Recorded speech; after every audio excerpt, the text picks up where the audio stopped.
Nous sommes tous les enfants de Dieu, vous et moi. Nous avons tous la même valeur pour lui. Il nous aime comme un père aime ses enfants. Il n'y a pas de différence, il est juste et bon, comme dit maman.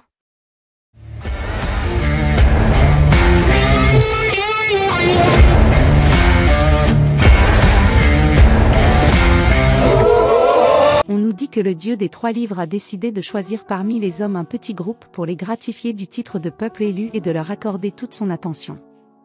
Posons-nous une petite question toute simple. Dieu qui dit que nous sommes tous ses enfants aurait-il des chouchous parmi sa nombreuse progéniture?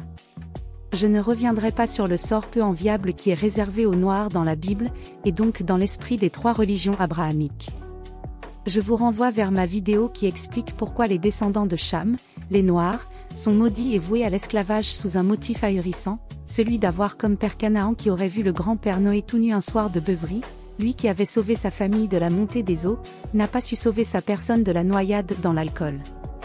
Les Noirs visiblement sont donc moins chers aux yeux du Créateur, ainsi que tous les autres hommes qui dans l'histoire du monde ont connu ce statut d'esclave. Était-il aimé du Créateur, ou des sous-hommes? Dieu n'a jamais interdit l'esclavage, il s'est contenté de légiférer et d'en codifier la pratique tout au plus, et de demander aux esclaves de bien respecter leur maître. Non, Dieu n'aime pas tous les hommes de la même manière. J'en veux pour preuve le sort qu'il a réservé aux Égyptiens dans l'Exode, en les accablant de malédictions en série. 7 ans de vaches maigres, 7 années de famine pour son bon plaisir, puis des maladies, puis la mort des premiers-nés mâles, hommes ou bétail, pour lui les femelles humaines ou animales ont peu d'intérêt visiblement. Il détruira aussi les villes de Sodome et Gomorrhe car les activités sexuelles qui y étaient pratiquées lui déplaisaient.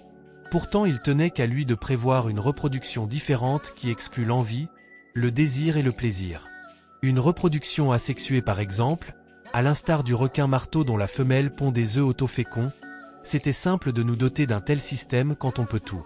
Dieu empreint d'amour valide également le massacre des innocents par le roi Hérode. Vous connaissez le chapitre des évangiles qui relate qu'un monarque, de peur de se voir renversé, décide de la mort des garçons de moins de 2 ans. Il aurait suffi au très omnipotent divin d'insuffler dans l'esprit des mages une autre prophétie que celle de la destitution du roi par un nouveau-né allaitant. Mais Dieu n'est pas à une horreur près. Il détruit Babylone ou Jéricho quand cela lui vient à l'idée. Sans aucun remords. Après tout de ville ce n'est pas grand-chose quand on a noyé l'entièreté de l'humanité, à l'exception d'une poignée, réfugiés dans l'arche, quand on décide d'éradiquer les hommes et les bêtes par un déluge un matin pluvieux. Si on en croit ses propres textes, le Dieu Tout-Puissant est le plus grand génocidaire de l'histoire de l'humanité. Le peuple élu, les Juifs, ne sont pas mieux traités, bien au contraire.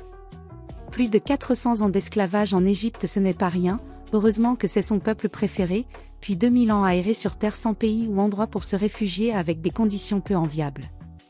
Des prodromes, des ghettos, des massacres, puis le sort qu'ils subissent dans les camps de la mort. Une histoire d'un peuple émaillé de drames, leur pérégrination sans fin où à chaque étape des malheurs les attendent. Pour un peuple élu, ils auraient pu rêver mieux. Sans oublier que Dieu leur alloue la pire des places dans le Coran, il commande de les éliminer jusqu'au dernier, jusqu'à ce que les pierres elles-mêmes disent de s'arrêter, je vous renvoie vers les textes. Là s'offre à nous 2 possibilités si on réfléchit un peu, où ce texte est faux et Dieu ne peut empêcher un bédouin de déverser sa haine sur son peuple chéri, et il est un incapable, ou c'est lui qui a dicté ce 3e volet et suite de la Bible, et il est incohérent en demandant l'extermination de son peuple. Vraiment Yahvé n'est pas bienveillant avec les Juifs. Il me semble que le concept de peuple élu est intrinsèquement raciste de la part de Dieu. Puisque, s'il y a un peuple élu c'est que les autres sont moins considérés. Si je privilégie un de mes enfants en le gratifiant de titre d'enfant le plus aimé et en portant toute mon attention sur ses faits et gestes et que j'oublie les autres, suis-je un parent équitable digne de respect? Ce qui est assez cocasse quand on y réfléchit c'est que Dieu a envoyé ses prophètes dans une toute petite région du monde entre Jérusalem, la Mecque et Bethléem, pas de prophètes en Asie, en Afrique noire ou du Nord, en Europe, en Inde ou aux Amériques. Tous ces peuples sont inconnus à la bonté de l'être suprême. Comme c'est bizarre. La réponse qui nous est faite c'est qu'il en a envoyé et que les peuples ne les ont pas suivis. Sauf que l'Omnipotent aurait dû faire en sorte qu'ils soient bien reçus. Alors pourquoi a-t-il laissé des millions d'hommes durant des siècles voire des millénaires, hors de sa révélation et de son amour? Un Japonais de l'an 1000 n'était pas un enfant de Dieu? Et pourquoi avoir laissé tous ces peuples embrasser de fausses religions comme le bouddhisme, le taoïsme et tant d'autres, et ne pas leur avoir révélé la vraie religion avec des prophètes plus nombreux et pour chacun d'eux. Dieu ne semble pas aimer chacun de nous de la même manière. Pour certains, c'est vie de rêve, argent, santé, amour dans une société privilégiée, pour les autres c'est misère, faim, abandonné sans foyer, et maladie. Les religieux vous diront que c'est pour fortifier notre âme que Dieu nous inflige de telles épreuves. Mais un enfant de 2 ans qui meurt de faim ou d'une maladie infantile comme la rougeole ou la coqueluche facilement évitable par un vaccin dans un pays développé, cela serait donc pour fortifier son âme qu'il le laisse crever sur le trottoir d'une ville remplie de misère et de crasse. En quoi cet enfant mérite son sort? Dieu n'est pas bon et son plan divin est à jeter à la poubelle. On juge un arbre à ses fruits, nous dit-il, et bien ses fruits sont pourris. À présent regardons ce que signifie l'expression de « peuple élu », non pas vu à la place de Dieu mais de celui d'un groupe humain. Si je dis que je fais partie d'un peuple hors du commun, cela veut dire de facto que vous ne faites pas partie de l'élite ou du cercle privé et que vous êtes inférieur. Si le Créateur de tout l'univers me considère comme son chéri, c'est que je vaux plus que vous et que vous ne méritez pas son attention ou du moins dans une plus petite proportion. Le peuple juif serait-il supérieur aux autres? Les Juifs ne sont pas les seuls à penser que leur peuple, leur religion, leur culture et leur mode de vie est le meilleur, et celui que tout citoyen du monde devrait adopter sans attendre. Ce penchant naturel, nous devons le combattre. Si j'aime plus ma langue qu'une langue étrangère, c'est qu'elle a bercé mon enfance et que c'est celle de ma mère. Mais ce n'est pas pour autant qu'elle a plus de valeur. Nous avons besoin de nous espérer uniques, et quoi de mieux pour se sentir valorisé que de faire partie des élus du Très-Haut?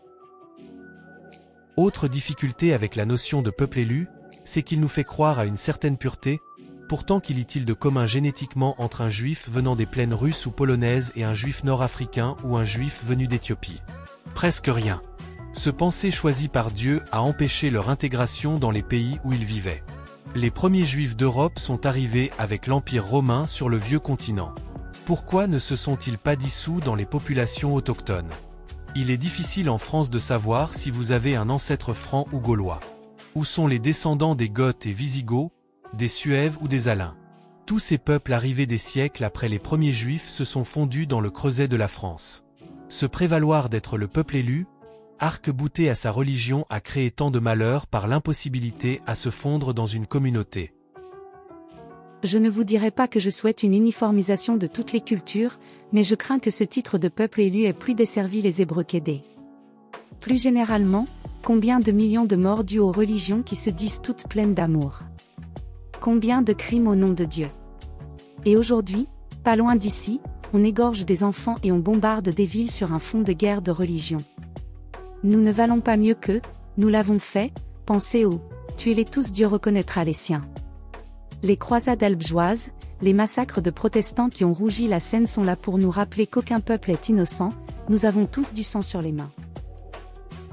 Pour finir, n'imaginez pas que seuls les Juifs se soient sentis investis d'une mission divine. Les Noirs Rastafari pensent que Jah, leur Dieu, les a choisis comme élus. En Corée, le révérend Moon de l'Église unifiée proclame que ce sont ses disciples qui mèneront au royaume de Dieu. Certains musulmans de tradition chiite se glorifient d'être le peuple au-dessus des autres religions et des autres musulmans. Pour les Mormons et les Adventistes, il en est de même. Les chrétiens ont apporté la civilisation au nom de la croix à des hommes qui n'avaient rien demandé et qui en sont morts. Les directeurs de conscience utilisent cet argument pour vous signifier que vous avez des privilèges mais aussi des devoirs qu'ils se doivent de vous faire respecter. Ce statut unique implique des responsabilités et des sacrifices, on vous accable par cette promotion superfétatoire d'un fardeau supérieur aux autres. Un peu comme un parent le fait parfois en disant à son aîné, « Tu es la plus grande, veille sur tes frères et sœurs, qu'ils ne fassent pas de bêtises quand je ne suis pas là. Tu es responsable. » Si un Dieu existe, ce que je doute fort, il nous considère tous comme ayant la même valeur ou il ne mérite pas le respect. Je pense que nous nous glorifions par ce genre de titre, de vertu à peu de frais. Une fois de plus j'ai blasphémé. Je le ferai encore la semaine prochaine sur un autre sujet. Mais d'ici là n'oubliez pas que le blasphème est un droit qui meurt quand on ne l'utilise pas. Si vous voulez encourager notre travail, un pouce, un abonnement, un commentaire, voilà ce qui nous aidera.